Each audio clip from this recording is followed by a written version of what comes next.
امیر شریعت سید عطا اللہ شاہ بخاری رحمہ اللہ ہندوستان کی جیل رامپور میں قید تھے۔ جیل کا سپرنٹینڈنٹ آیا، اس نے کہا کہ عطا اللہ تم باغی ہو، اس لیے تمہیں چکی میں آٹا پیسنا پڑے گا۔ امیر شریعت سید عطا اللہ شاہ بخاری رحمہ اللہ نے وضو کیا اور چکی چلانی شروع کر دی اور بآواز بلند سورہ یاسین کی تلاوت شروع کر دی۔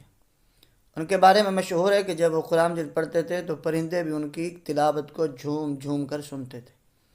خود امیر شریعت رحمہ اللہ کہتے ہیں کہ میں نے قرآن مجید پتھروں پر پڑھا اور میں نے ان کو موم ہوتے دیکھا۔